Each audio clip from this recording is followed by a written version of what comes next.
สวิปสแวป EP 3มื้อนี้เป็นมื้อดองละเด้อพวกเจ้าต่อจาก EP 1และ2แม่นไผที่ยังบ่ทันเบิ่งแม่นย้อนกลับไปเบิ่งใน TikTok ของ2 PK Love Channel ได้เนาะและอันนี้แม่นเฮารับหน้าที่เป็นสร้างแต่งหน้า1มื้อนี้เปิดร้านแม่นมีลูกค้า2คนเนาะเป็น2เอ้ยน้องนั่นเองก่อนอื่นเฮาก็จะลงเซรั่มแล้วก็เป็นพวกกันแดดก่อนเนาะลูกค้าก็ได้รีเควสต์ว่าบ่แต่งหน้าหลายเด้อเพราะว่าเพิ่นบ่ลึงเนาะโดนๆแต่งเทื่อนึงแม่ค่อยก็ได้เพิ่นก็นั่งเฮียงกันแบบนี้แหละให้เฮาแต่งให้เฮาก็ลงห้องพื้นไปเลยวิธีแต่งหน้าของแต่ละคนก็บ่คือกันเนาะคือของข้อยถนัดแบบของข้อยก็จะแต่งแบบของข้อยเนาะหลังจากนั้นเฮาก็จะมาเฮ็ดผมเพราะว่าข้อยหันแม่นแต่งให้ตัวเองแล้วโศกทรงเด้งก็คือข้อยตั้งใจพักมาสวงปีใหม่เนาะแล้วพอดีสวงปีใหม่หันไปถือกับสวงดองของพี่น้องเลยเนาะพวกเจ้าก็เลยว่าพอดีได้พักพรแล้วก็ได้พบปะญาติพี่น้องอีกเนาะผมก็แล้วตัดภาพมาอยู่ที่งานกันเลยตัวนี้จะเป็นแฮเคยเวลาตอนเช้าเนาะประมาณ9 โมง 10 โมงนี่แหละเฮาก็มาจับคันประตูเงินประตูทองเนาะอันนี้ก็จะเป็นซองแดงที่เจ้าบ่าวเกี่ยมให้เจ้าสาวเนาะคนที่จับคันจองคันห่มหันแม่นจะเป็นเคยซ้ำห้องเด้อเพิ่นจะแต่งตามหิตของเก่าประเพณีเดิมเนาะเพราะว่าจะมีแม่งก็เคยซ้ำหองไผซ้ำหองเนาะแล้วเจ้าบ่าวของเฮาก็มาจากโพนโหงเนาะญาติพี่น้องหรือว่าอ้ายเอ๋ยน้องก็เดินทางมาจากแขวงเวียงจันทน์เนาะเมืองโพนโหงเฮาก็เฮ็ดผมเก่ากล้วยทรงเก่าทรงเดิมนั่นแหละเนาะก็มายืนเบิ่งพิธีของเขาเจ้าเนาะเจ้าบ่าวเจ้าสาวเข้ามาในบ้านแล้วก็จะจุดเทียนแบบนี้เนาะ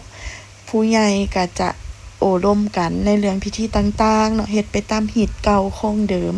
มีไผซ้ำหองมีเคยซ้ำหองแล้วจะมีคันหมากผูคันอีหยังก็สินสอดเนาะเด็กเคยซ้ำหองและไผซ้ำหองจะมานั่งเคียงข้างเจ้าบ่าวกับเจ้าสาวเนาะเคยคำห้องก็คือไผซ้ำห้องก็เอามาไว้แบบบ่ให้เจ้าบ่าวเจ้าสาวอายหั่นน่ะตำนานเล่ากันมาแบบนั้นเนาะ2แม่ลูกก็คิกนึงเนาะต้องเพชรรหัสบุคคลเนาะที่เจ้าไปบอกผู้เบามันหลายคนหลังจากอ่านประวัติแล้วเฮาก็มาสวดมนต์กันต่อเลยแล้ว2แม่กับป้าเนาะ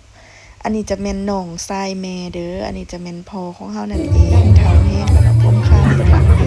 และอันนี้ก็ฮอดขั้นตอนของเพิ่นส่งเฒ่าที่จะต้องไปมัดแขนเนาะเฮาก็เอาเงินใส่ซองแล้วก็มัดแขนให้หลานสาวเพิ่นเนาะก็ขอให้2คนมีสุขภาพแข็งแรงรักกันไปจนแก่จนเฒ่าเนาะซื้อได้ขายมาเฮงๆรวยๆอันนี้ก็จะเป็นผ้าขาวตอนค่ำหลังจากแล้วพิธีแล้วเนาะกินข้าวแลงอันนี้ก็จะเป็นอ้ายน้องเพิ่นเนาะมีอ้ายแม่น้องแม่เนาะแล้วก็ไผและอันนี้จะเป็นฝ่ายหญิงฝ่ายชายที่มายืนรับต้อนแขกเนาะที่มาในงานโต๊ะรับบัตรเสิญเฮาก็จะมาทำการถ่ายภาพเก็บบรรยากาศดองอยู่เขตต่างแขวงเนาะทุกคนว่าเพิ่นจัดกันจังใดเนาะอันนี้ก็จะจัดอยู่บ้านเลยอยู่เดินบ้านแค่เนี่ยจะเดินบ้านกว้างเนาะพิธีจัดอันนี้จะเป็นหมู่เจ้าสาวเนาะหมู่สมัยเรียนของเพิ่นอันนี้ก็จะฮอดเวลาที่เจ้าบ่าวเจ้าสาวแล้วก็ญาติพี่น้องทั้ง2ฝ่ายย่างเข้ามาในพิธีตอนนี้จะเป็นประมาณ7:30หรือว่า8 โมงน้องชายเฮาก็เสิร์ฟน้ำก่อนเบิดมื้อเบิดคืนเนาะบริการแขกเพิ่นซอยงานเพิ่นเต็มที่เนาะแม่เฮาก็ออกไปรำวงเฮาก็ออกมาฟ้อนบักจิแปดประโพนหน้าเฮาก็ยิ้มเปิ้นเวิ้นเนาะหอบนี่ก็จะเป็นหอบแห่เคยเจ้าบ่าวบ่มีไปอุ้มได้ หมู่เจ้าสาวก็จะทำการแบบนี้เลยเนาะมากันด้วยเหล้าด้วยเบียร์นั่นเองหมู่เจ้าสาวก็มีแต่คนงามๆเนาะปานนั้นลูก1ลูก2ละใดเนาะแต่ละคนหั้นน่ะแต่ก็ยังเฟี้ยวเสี่ยวเฮามาอยู่ยังนี่เสี่ยวพลใส่นักร้องเสียงดีนั่นเองบ๊ายบายเจอกันคลิป